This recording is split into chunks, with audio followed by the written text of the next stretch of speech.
You're going to love my conversation with Theresa Smith-Levin on the power of the performing arts to find and use your voice on this episode of the Speaking Your Brand podcast.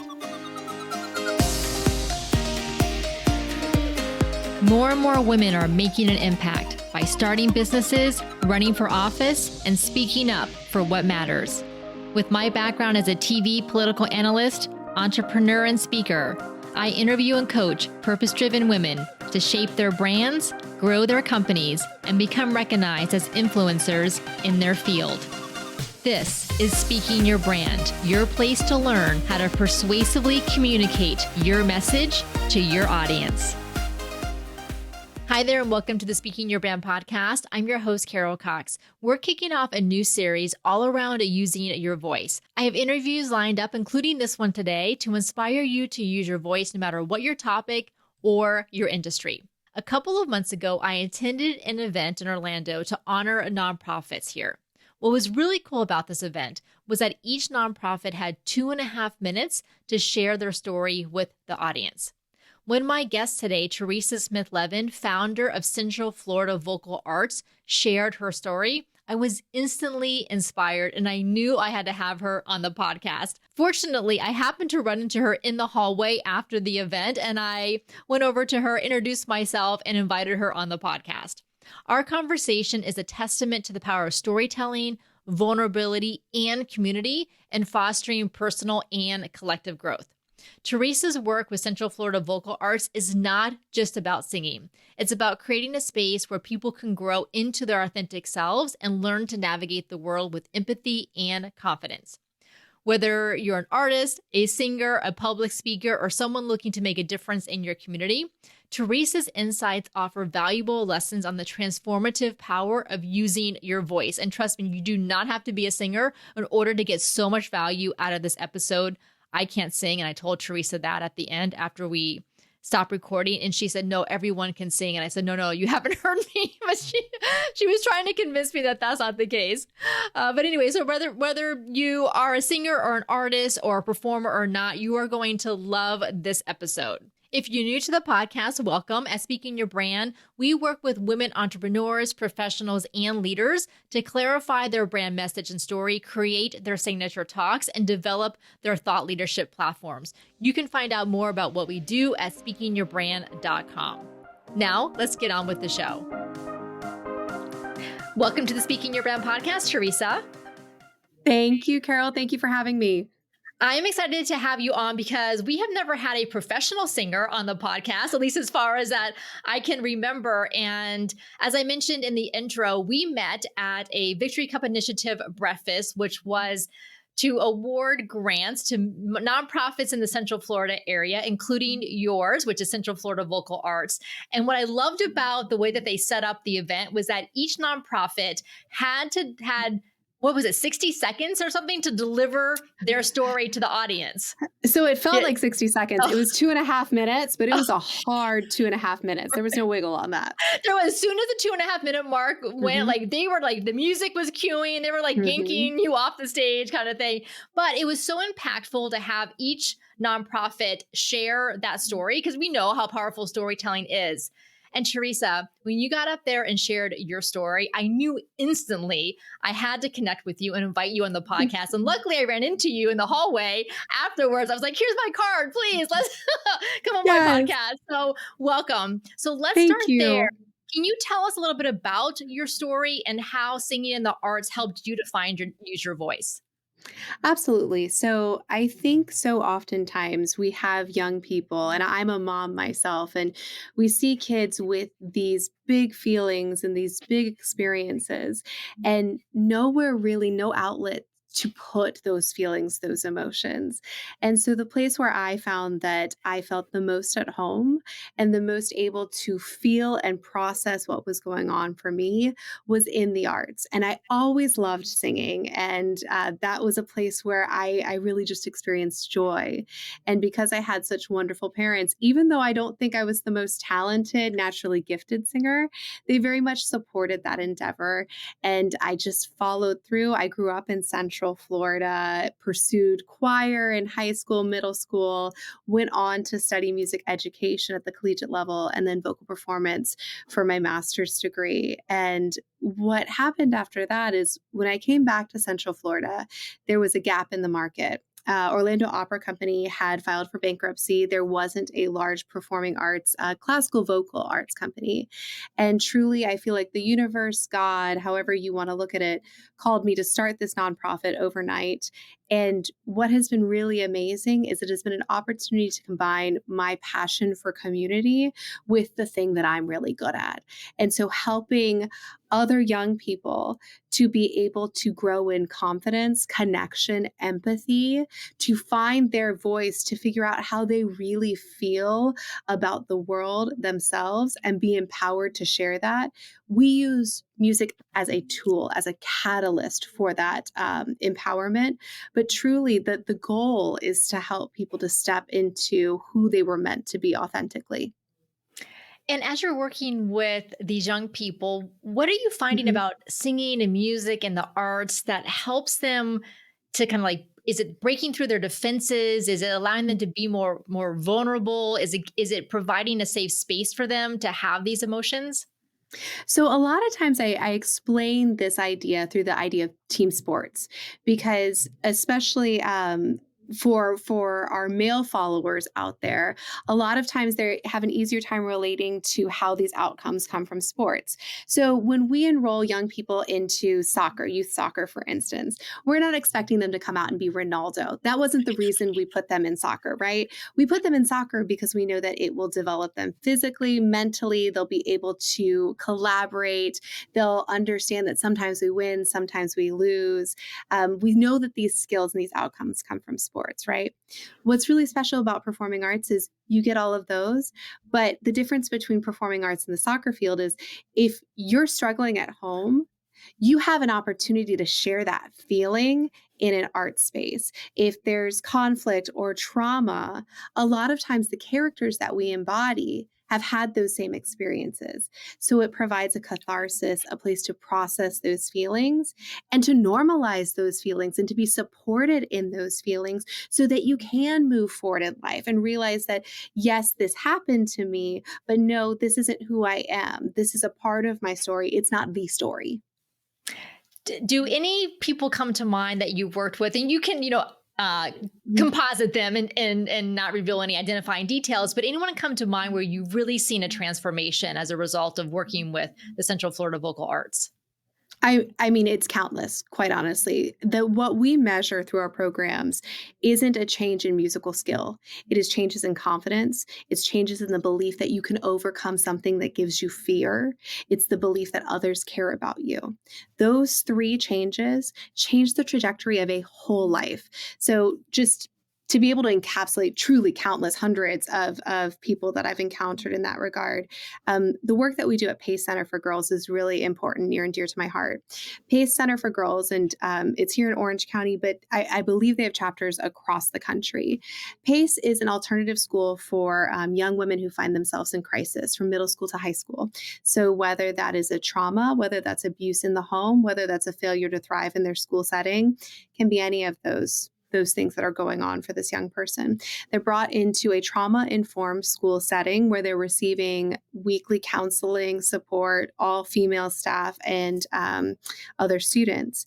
And so we came in there and started offering voice because they didn't have extracurriculars like art. And being able to take these girls, many of whom were sort of shells of people when we started, and getting them to try things that they feel afraid of, right? Kind of crazy. Like I might be having them do like vocal sirens, just like woo, woo, woo, weird things that makes them feel like embarrassed, right? But they feel embarrassed together. And then we normalize that, taking risks and being silly and putting ourselves out there. And then at the end of it, it's all through this filter of if I can learn to use my voice for singing, I can learn to use my voice to advocate for myself and the things that I believe in and others. And that's so important if we're going to transform communities, that we're able to use our voice to advocate for what we believe in.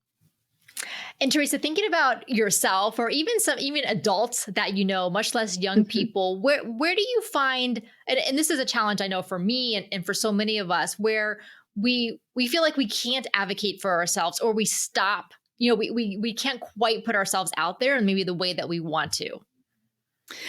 So it's interesting. I am a put myself out there kind of gal, and I just am. And I feel like, but I want to caveat that with I wasn't always.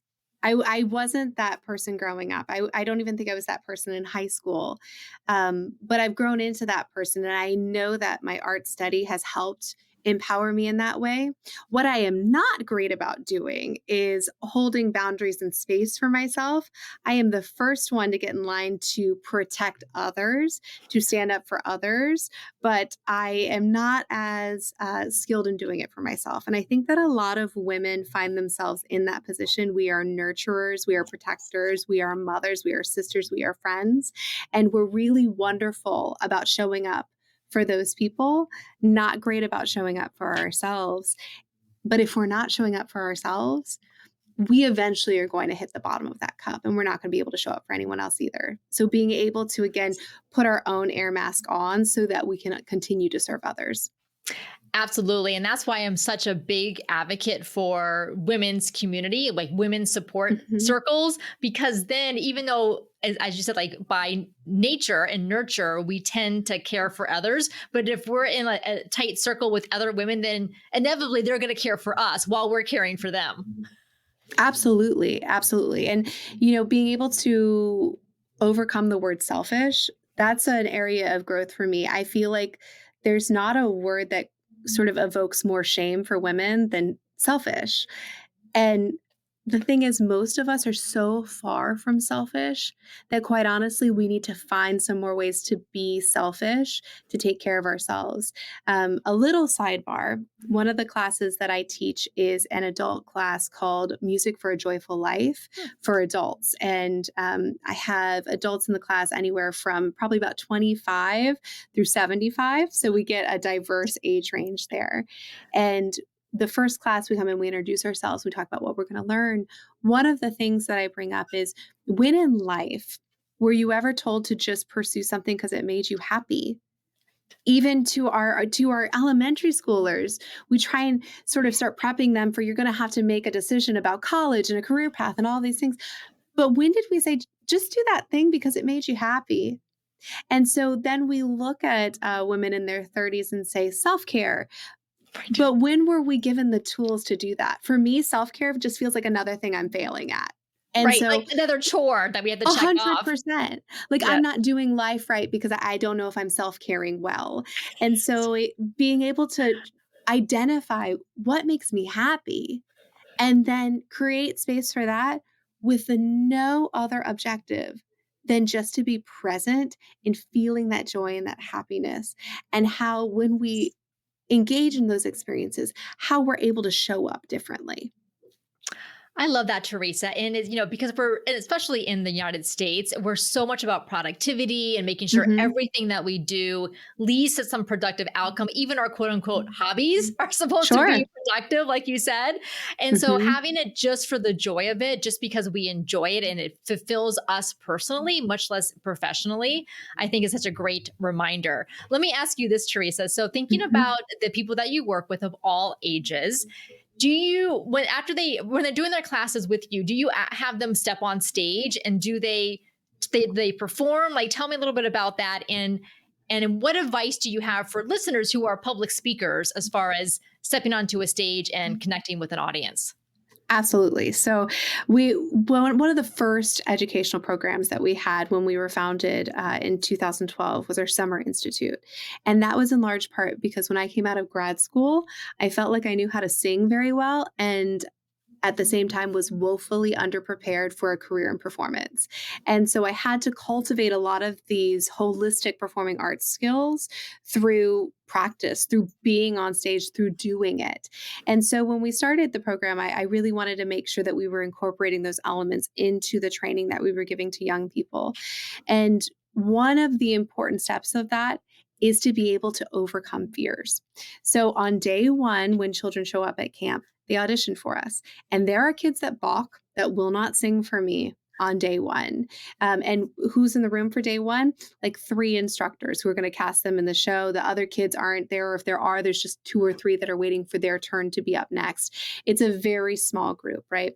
And there are tears. And I've had children quit after day one because it was just too much. I've never had a kid on Friday night when they have to do their solo voice recital in front of all of the parents, all of the other kids, and a packed house. I've never had one of those kids back down. And that's the point is, yes, you're afraid on Monday, but over the next 4 days, we're going to form community of support and love. We're going to believe in you. We are going to love you through that stage. And you're going to get up there and you're going to do that. And when you come down, you're going to know that you can do something that made you really afraid 4 days ago, something that made you cry 4 days ago. And so I tell parents and students, please don't give up, because what happens is you start to build up this fear, and the fear becomes greater than really what it is. And so just getting through it, right? So before Victory Cup, as you mentioned, where we met, a lot of the speakers were really worried about speaking. Here's the thing. If you sing in front of people, speaking ain't no thing. Like it's not a big deal. So, I mean, I was a very normal amount of like excited nerves, but I wasn't afraid. Mm-hmm. And that is sort of the beauty of art study, is those young people that we're working with, right?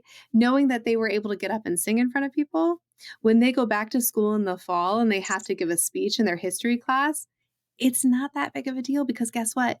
They've been there before. They've done that before. They have that skill and they know that they lived through it. So truly, it's a really wonderful playground to develop life skills that are going to serve you in any capacity. To your public speakers, I would say that we need to normalize being nervous. Mm-hmm. You're going to feel afraid. Your heart is going to race. Your breath is going to speed up. There are lots of techniques, tips, and tricks to get around that, but your body doesn't know the difference between an actual physical threat and an emotional fear threat. Your body doesn't know. Our evolution hasn't caught up with that. So your body is doing what your body is meant to do, which is to keep you alive and help you avoid situations where you might die. And it doesn't know that you're not going to get up on that stage and die. It doesn't know because it hasn't done it yet. So we have to honor that response, because thank you, body, for wanting me to live. I'm very thankful for that.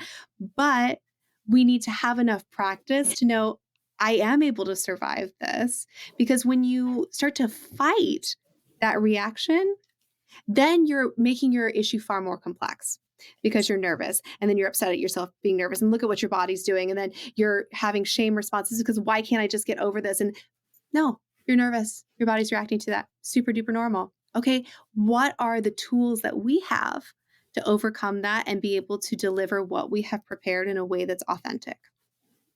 Yeah, that is exactly the same advice that I give to myself, my own self-talk, and that I give to the listeners and the clients, is to not resist what's normal, but instead to work with it and to, like you said, find the tools and practices that are going to help you to turn those nerves into excitement instead of paralysis. Right. Absolutely. Yeah. It's a fight, flight, or freeze response. And so I can tell a lot about a person by how they respond when I try and make them sing. Do they end up pushing and overexerting? That's what I do. I'm a fighter. Do they just freeze up and like they just are not able to move? Or do they sing really quiet and it's a lot less than it would normally be? They're a runawayer. They're not leaning into their voice fully. And so honoring that wherever you are and developing the skills that you need to be able to mitigate those really natural responses. So a couple of things come to mind. I want to get back to the Victory Cup story as that. But before that, when you talked about with the kids in the summer camp and they arrive on Monday, then they have to perform on Friday. And even though they're afraid or, maybe they're embarrassed initially. So when we do our in-person speaking workshops, we always have the women we work with do improv games with us. Yes. Yeah, right? Improv, because you're going to feel silly. You're going to feel embarrassed. You're going to feel like you're not doing it well. But is the best thing, as I always say, to get out of our heads, because as high achieving women, we spend so much time on our heads. We forget we have bodies. And as speakers, as performers, our bodies are such an essential element to our performance and to Mhm. connecting with our audiences. And so, and even though they dread it going in, they all end up loving it and realizing how impactful it is. Oh, I love improv. Like it is a great I send people here in Central Florida, we have a wonderful place called SAC Comedy Lab.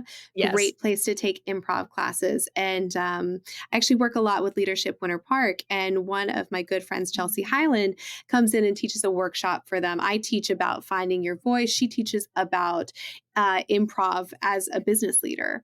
Right. But we do it all the time. We just do it in a different way. You find yourself in a situation that you didn't expect for your business and your professional career, and you have to respond, and you have to respond quickly. You have to be able to trust your gut. In so many ways, I see women getting themselves in trouble because we second guess what we know. You know what to do. But Yes. then we look to others and we question whether that's no, you don't get that I don't want to say opportunity because it's not. It really hinders you. You don't have that available to you in improv. You just need to react, which means you need to be present enough, listening enough to be able to respond authentically without first judging the validity of your response. And exactly, Teresa, that is so well said. And I did take the improv class at SAC Mhm. Comedy Lab, and it was fantastic. I always say I have a love-hate relationship with improv because I Yeah, love it, but yet I hate it because I can't master it. I like to master things, but I'm not going to there's be no mastering it. right. No, there's no That's the mastering it, thing, and there's right? no That's the mastering problem. singing. Yeah. Right. So I have an unfair advantage in this, in that I did not so I met my mentor who I feel like really had the greatest impact on my life when I was 22. Mm. But that means I'd been singing pretty seriously for a while before that. And one of the things that she taught me, and I think is so essential and a great skill for everybody to embrace, is you can't do two things at once. We talk about multitasking. You're not really doing two things at once. What you are doing is very quickly changing the channel, but you're never on two channels at the same time. So if you're going to be singing really well in your body, in your technique, present in the moment, and then what acting too, you don't have space in there to be deciding whether or not you think it's good. Can't do it. And not only that, you don't know what you sound like when you sing. And so the first thing I teach students and I teach classes is stop listening to yourself when you sing. Sing super counterintuitive, right? But I guarantee you and your listeners have had the experience where you hear yourself in a recording and you go, "Oh my gosh, that's not what my voice sounds like." Yes, it is. And if you're trying to adjust it and decide whether it's good based on false data because you don't know what it sounds like, it's like doing a science experiment with false data and thinking you're going to get the right outcome. It's not going to happen. So you have to treat it as a total separate entity from the sound and get so present in the sensation in your body, in the act of doing, so that you can create the most authentic, open, beautiful sound. I love that, Teresa. That's such a great point. If you're doing the thing, you can't also be worrying about how you're doing it. No, because you're Yes. always behind. You've done it, now you're judging it, but you're still doing it, right? You're still singing. So then you're not present in that moment because you're still back here deciding whether or not that was good. You can't do it. Yes. And Okay, I'm in life, definitely it's the yes. same way, right? Yes. Okay. So related to singing and improv and speaking, all these things we've been talking about, the other thing that I encourage our clients and our listeners is to make speaking a two-way conversation with the audience. And I don't literally mean having the audience say things out loud. Of course they could, but as a speaker, you feed off the energy of the audience and you have to notice the energy of the audience. Mhm, Are they mhm. up? Are they lagging? And they're feeding off the energy of you. So how does that work for you as a performer, as a singer? So I have an unfair advantage here too. I'm an empath. I have been for my whole life. And actually, I had to, as I grew up, develop skills to sort of protect myself from feeling everybody's feelings so strongly. Because when I walk in a room, I know exactly how everyone feels. But then being able to go, okay, that's how they feel, but that's not my responsibility as a performer, it's a great skill to have, is to be able to feel how people are responding to you in those moments. And I'll share another story. I did a show called Save Me Dolly Parton I did it a couple times. I did it in 2017 and then again in 2019. I toured it in Indianapolis Fringe Festival when I was 37 weeks pregnant. I don't know what I was thinking, but I did that. I did a thing. And so, um, anyways, it was a monologue show. Like it was just me and there was no music. I wasn't singing. It was me speaking on stage for 50 minutes without interruption. And so, what was interesting about that experience is each show was different because it had to be different. What one audience responded to was going to be different from another. And if the whole point of theater is to have a shared human experience, I have a responsibility as a performer to leave space for their response to what I'm giving them. If I've already decided how they should react to that, then I've negated the whole point of the thing. If I want to share a piece of myself and allow them to respond to that, that energy comes back to me. I need to be open to whatever their response is going to be. And so it's starting with an openness and a framework when you're giving a speech, when you're speaking or doing a workshop, starting with a framework, but being open to this group is going to respond how they need to respond today in their given circumstances. And I am prepared enough to adjust, pivot, and respond to who they need me to be for them in this moment. So well said. Because as we know, we can give the same exact speech performance to 5 different groups, and they're all going to respond differently and have different Mhm. energy and group dynamics, even though it's the same content. Oh, absolutely. Absolutely. And there's been so many times from a culturally informed place, if I'm working with a group of Title I students who perhaps come from more vulnerable situations, have different life experiences, the way I speak to them and engage with them, I can't have the expectation that they're going to respond to me the same way that students at a private school who are driving to school in Mercedes are going to respond. They have very different experiences, and I can't expect them to just trust me, to just go with me, even though I know that my intentions are good. I need to meet people where they are. And I think as speakers, we have to do the same is meet your audience where they are and figure out where you do connect. Start from there, but be open to whatever that might be. Theresa, let's talk about storytelling. As we Mhm. mentioned at the top, you had the opportunity to deliver a 2.5 minute story Mhm. about yourself and Central Florida Vocal Arts at the breakfast that we attended. What was it like to put that story together? What insights do you have to share with listeners as far as thinking about stories and using stories to connect with their audience? So what I'll say is it was very vulnerable and in a way that when I started this process, I didn't imagine it was going to be. Again, I've done a lot of public speaking. I perform in front of people very often. And even though I preach vulnerability because I think there's nothing more important, at the same time, I don't think that I always show up as vulnerably as I could, right? As a professional woman, as a woman sort of with a public profile, we all sort of have a like, this is how I want to be perceived. I think we do that in an authentic way. We decide on what our values are. And there's nothing wrong with that, right? But we all also have our soft, squishy parts, the parts of ourselves where that are still have hurts underneath them. And so, one of the things that I think I just lucked out on big time is I picked the 2 right people to be a part of that process with me. So on storytelling day, 3 people from each nonprofit were involved in this whole process. And so I had brought my director of productions. Her name is Danielle Ziss, and she actually is one of the leaders of Storytellers Club. So Oh, a whole club. And I was like, okay, she definitely needs to be here with me. She's going to help hold me accountable and push me to the next level. And then one of my board members, Molly Yuska, who had founded her own nonprofit and whose kids had gone through our programs. And so I knew she really had a deep understanding of the work that we did.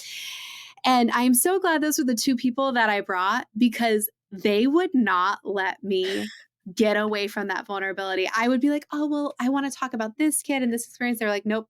And I was like, well, what if we went in this angle? And nope. And like, I just kept my feeling so frustrated and like vulnerable. And like, it became clear probably by 3 o'clock on this like 8-hour day, like, it's going to have to be me.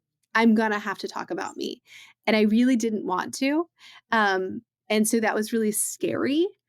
But I was really proud of that. And as much as I wanted to shy away from it, I also thought, like, if I want to pave the way for somebody behind me, I've got to be willing to do this. And I'm not doing this for myself. I'm doing this for others. So we're just going to say it. We're going to put it out there, and we're going to be really vulnerable, really raw, really open. And it was. And, as they say, vulnerability is contagious. And I feel like when we step up and are vulnerable with our own stories and our own experiences, it gives permission to those who are listening to do the same, as appropriate and as they feel ready to do so. Absolutely. I 100% agree. And that's what I had to say to myself is, think of your daughter, think of your sister, think of your friends. What permission do you want to give to them? And so that was something that helped me sort of stay the course, but it was really scary. Well, again, you did an amazing job, and I was so inspired by it. Like, I felt it. I felt it as you were sharing, and I mean, all the nonprofits did an incredible job with their stories, but I really resonated with yours. So, Theresa, for those for listeners who are in the Central Florida area, I highly encourage you to check out the Central Florida Vocal Arts and all of the amazing performances that they have going on. For listeners who don't live in Central Florida, what's the best way for them to find organizations like yours in their area? So that's really interesting. So GuideStar is a wonderful resource. Here in Central Florida, we have something called the Central Florida Foundation. And when you go to their website, they have something called a nonprofit search, and you can type in what areas of interest you have. So let's say that's animal welfare.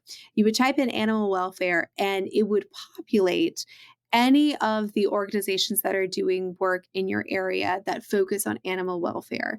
And what I would say to all of your listeners is, all nonprofits need funding and they need volunteer support. All of them. We need help, because we're trying to fight against the inequities and the systems that are causing harm to people. And I truly believe that most people want the world to be a safe, kind place. They just don't know how to start. So finding what you care about and finding the people that are doing the work, the helpers, and reaching out to say, can I volunteer? What do you need? Are there any in-kind services that I would be able to offer? Or can I make a donation? Because the reality is that it costs money to get people doing the work and keep the lights on. But GuideStar is a national service that is similar. It's not quite as in-depth as Central Florida Foundation, but if you go to GuideStar, you can find all the reputable nonprofits that are in your area. You can keyword search in a similar way. And those profiles will help you see their 990 financial filings. You'll be able to see that this is a reputable company, what their programs are, and what their needs are. So guidestar.org, I believe, and you could look up those that are in the area doing the work that you're passionate about.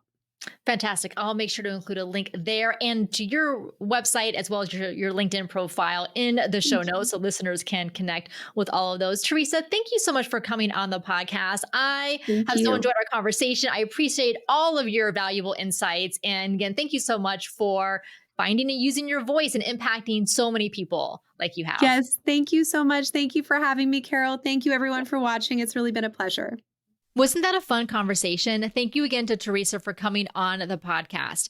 If you would like to learn what your speaker archetype is, I've identified 4 different ones, and you can take our free quiz, get your result, and get recommendations not only on how to add to your natural speaking and communication style, but really how to amplify what your natural strengths are. You can take the quiz. Again, it's entirely free, just takes a few minutes at speakingyourbrand.com/quiz. Again, that's speakingyourbrand.com/quiz. We're continuing our series all around inspiring you to use your voice with the episodes we have coming up. So make sure to hit follow in your podcast app so you don't miss any of our future episodes. Until next time, thanks for listening.